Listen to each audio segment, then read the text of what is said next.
what's up? Deck Tech time again. And for this standard deck reference that I have been looking for a while was referred with the reprint of the Fauna Shaman. So it is now back in basically standard with the brothers who are having it in their list. And so we are looking again for another sort of a birthing pod Shaman days back then. That was maybe from 2011 when it was printed in Magic 2011 core set. So this one, you review the ability of this awesome elf. It's to cast 2/2. You may pay one green and tap, discard a creature card. Search library for a creature card, reveal it, and put it in your hand. Then shuffle. Now for what would be its tools now with the offerings of the current standard list. This reference or user submitted deck list focused on the tribe of werewolves or wolves per se, and also with the card from I think this one from Crimson Bow, the Dollhouse of Horrors, which acting to be like that of the birthing pod, but this ability is just basically exiling creature cards from your graveyard and then creating tokens that are a copy of those exiled cards. In options that it will just become a 0/0 construct artifact in addition to its other types, and it has a +1/+1 counter for each contract you control. So it also gains haste until end of turn, and activation would only require use at sorcery speed. So basically that goes be the same with that of Burning Pod, except that in this version we'll use Fauna Shaman to actually discard those relevant creature cards, fetch for a better one, and then use the Dollhouse Horror's ability to be able to create a token copy of that creature card that was placed in the graveyard. Now, if we look at the deck list, this would be go with the Naya colors, that is red, green, and white, with 26 lands, 28 creatures, and just 6 artifacts. In which, aside from the Dollhouse Horrors, we only have the Celestus as its other mana ramp, mana fix, and also have an option to gain advantage of drawing a card and discard a card and gain one life when day becomes night or night becomes day. Now we go through the creature lineup. Aside from the Fauna Shaman that is already thought as a playset copy of the deck, we also have some utility creatures that basically can be fetched not only as a one-of but with options of also having to be become a part of the combo of this deck. So we go with the mana fix and ramp is basically 4 copies of the Galagriters. I've chosen this version for the foreign printing of the web box. The ability of Galagriters basically whenever a creature enters the battlefield under your control, you will choose one of its option. Either you gain 2 life, you create a tap treasure token, or put a +1 counter on Galagriters. So it's trigger only once per turn, so only you will get to choose one of each of those options, up to 3. So once you max out those options in your turn, it's not really that abusive. But the thing here is that playing more creatures with your deck would goal you to produce those treasure tokens to be able to play out some of this Dollhouse or maybe some of the high casting costs in this build. So with the 4 Galagriters, basically makes you curve out pretty well with this deck. Now, in addition to Shaman's basically the engine, you also have the combo with Jaxis the Troublemaker. So we consider this one as 4 copies in the deck because of its ability, wherein it will pay red, tap, discard a card. You will create a token as copy of another target creature you control. Gains haste, and whenever this creature dies, you draw a card. So sacrifice it at your next end step, but the activation is just it will only become a sorcery speed because of avoiding abuse of the ability to do instant blockers of your opponent's creatures. Now the option here is that we're going to go with the Blitz ability, wherein you're going to just pay 2 and then pay 1 to activate its ability, basically paying only 3 to tap and discard a card to create a copy of the target creature you control. So that depends on how this build will set up, but the benefit is that you would go to have those Blitz tokens that whenever you discard those cards, those copy would also gain you their ATB abilities and it would also attack in the process. And at the same time, when it dies, you will draw a card. The choice that you would really need to sacrifice it at the beginning of your next end step would not really develop your board, but the good thing is that you would just gain advantage by uh, uh, looking to benefit from the ATB ability and also for the card draw whenever that creature dies. So Blitz on this, which making sure that if we would go slow with a 4 to cast 2-3 or just Blitz it out for 2 and then activate the ability right away. So that's the best option for Jaxis that can also be fetched by Shaman. Aside from those, we have several 1-ups and 2-ups in the build.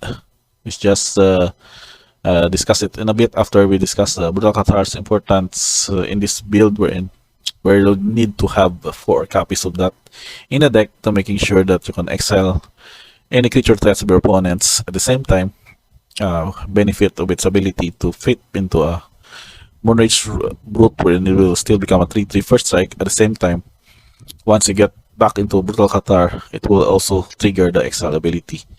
So having copies of this, example, we will also have a copy of a Dollhouse made from exiling a Brutal Qatar from a graveyard will also have a trigger to exile an opponent, creature your opponent controls.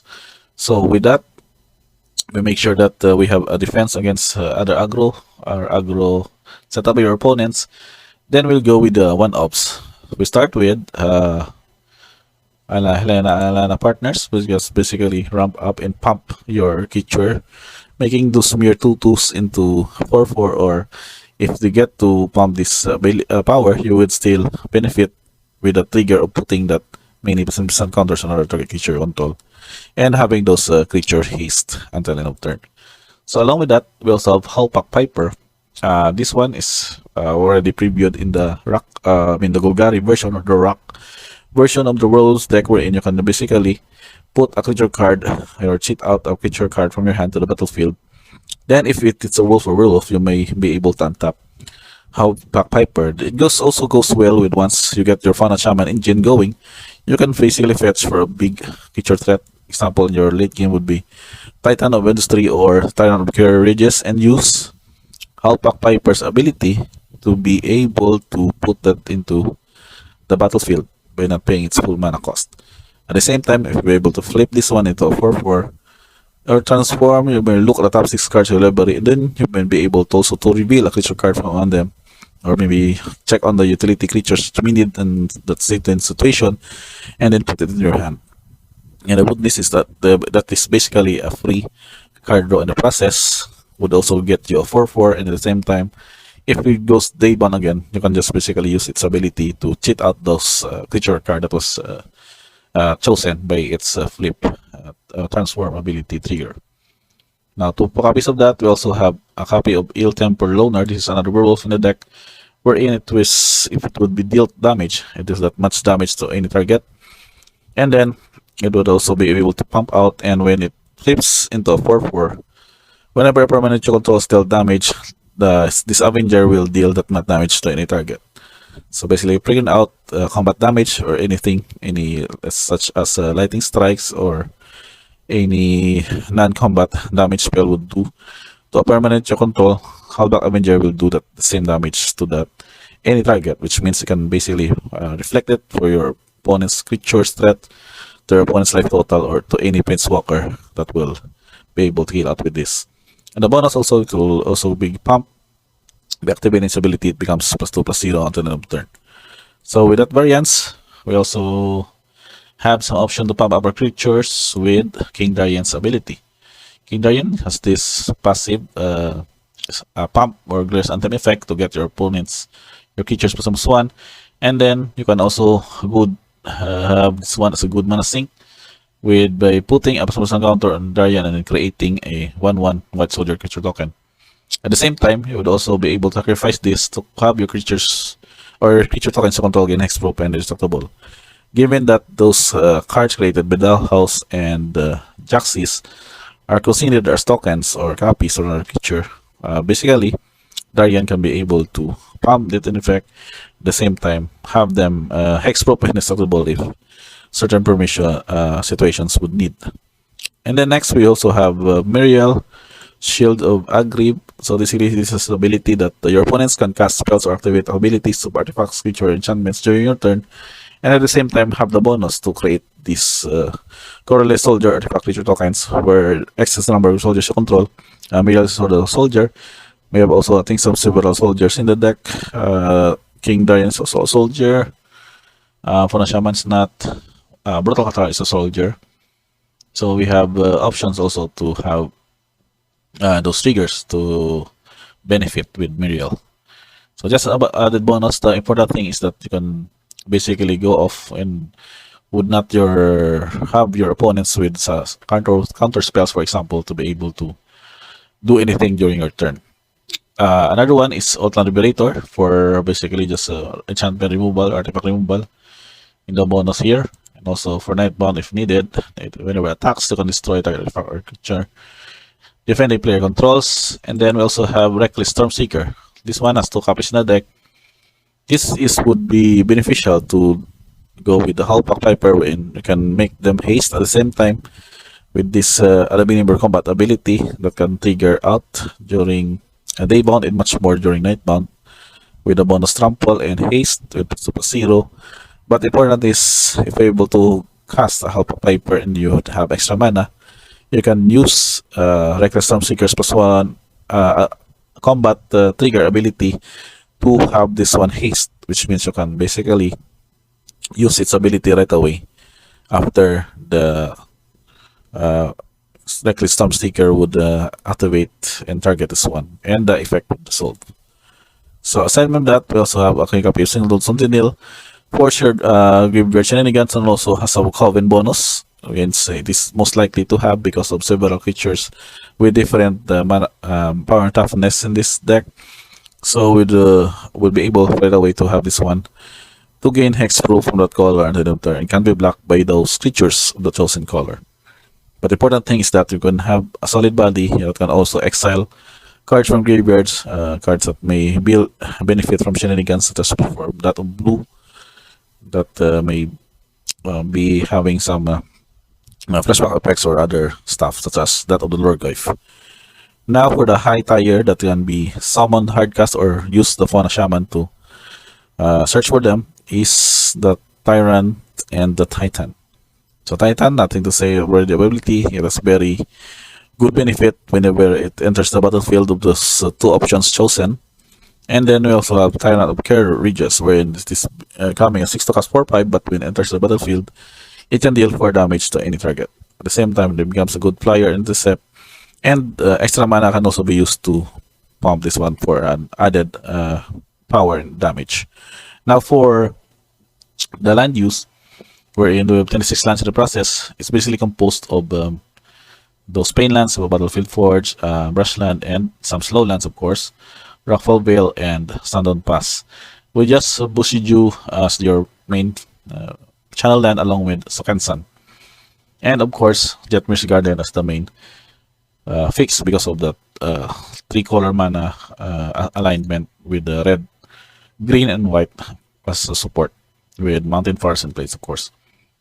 You will notice that we'll need basic lands on this for this deck, but the good thing is that we have several mana source, not only with that trigger with the fix, but also we have Galagritter's treasure tokens produced and the Celestus to have those mana fix, add mana of any color, and also at the same time a bonus card draw if the day becomes night or night becomes day.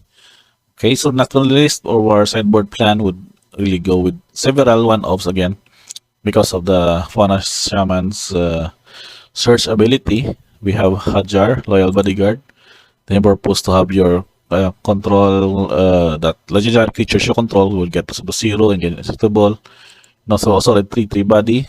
We also have additional Halpak Piper, wherein if the searching would not really matter, you can just go with the typical werewolves plan, wherein you just go with more Pipers that can basically flip out to check for another creature card from the top 6 of the library, and then add more with the Tovolar Huntmaster as a 6th drop, and also a good way for the Piper to cheat in because of the bonus to 2 wolf creature tokens, and Tubular Dire Lord also. 3 to cast 3/3 that has this ability that whenever a wolf will you control deals combat damage to a player, will draw a card. So defeating upstep if you control 3 or more wolves and or will wolves, and it becomes night, and you will be able to transform any number of horror werewolves you control. So if you check the other side, it is also having to pass the bonus of combat damage to a player to draw a card.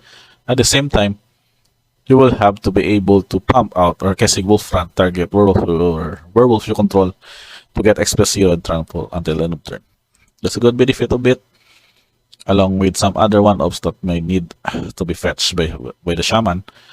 We also have Sarith, the Viper's Fang. It's an option to have your untap creature's hexproof. That is very short for removal. And then Silverback Elder, also a huge power toughness that has benefit that whenever you cast a creature spell, you start target artifact or enchantment, local top 5 cards library, and when you put a land them, and then you gain 4 life. So land fetch, life gain source, and also an artifact or enchantment removal. Also additional Sandgold Sentinel, and for of course for control matchup as more non-creature spells, you would need to have Talia, Guardian of Traven, in your sideboard. But nothing here is that it should have placed one in the main deck to have the benefit of to basically cast this one, so you can be able to deny them or slow down their progress with just in the game one. But anyway, no question about that. Additional is that also we have Titan Industry is another fetch, and last but not the least is your Torch Breath, which would also go with targeting a blue permanent. So maybe this deck would go against the matchup of the blue decks, or maybe blue-white control decks, wherein you would not be able to deal that much damage to the target creature or planeswalker. And the good thing is that it can't be countered, so basically it's a good spot removal to deal with maybe a Teferi, a Wandering Emperor. At the same time, would be less to cast if it targets cards like Torian Terror or Haughty Djinn. So last but not the least, the deck stats. We have several producers in the setup, but it really goes with green and red, and the bonus of white on this. Not really sure of a splash, but as you noticed already, you have several dual color lands that can basically fix the mana for white. Average mana value, it's 3.41 with several 3 to 4 mana cost creatures, 9 for 4 and 9 for 3. And all your deck tokens, since this deck is basically creating copies, so we need to have this copy creature token to represent that one. More also, Rhino Warrior from Titan, Soldier from Muriel, again Soldier from King Darian, and Spirit also from Sukensan. And of course, Treasures of Glara, Wolf of the Towalar Handmaster, and that's about it. I guess that's basically the deck tech for the Naya Shaman Wolves deck, or Dollhouse, Fauna Shaman, and Wolves in the standard for Brothers War. If you've tried this deck, you can just comment below as to what would be your initial findings, or your observations on how this deck build would work in this metagame. And if you like more MTG content, specifically for standard deck lists with the new set, just click like on subscription on the lower right portion, and turn on notification bells for more and on the top updates of this channel. So okay, thank you. That's about it for this deck tech. It took a while to explain each of the cards, but the good thing is that we're having sort of an unusual deck build now in this channel for our standard format. Thank you for watching, guys, and see you in the next one. Bye.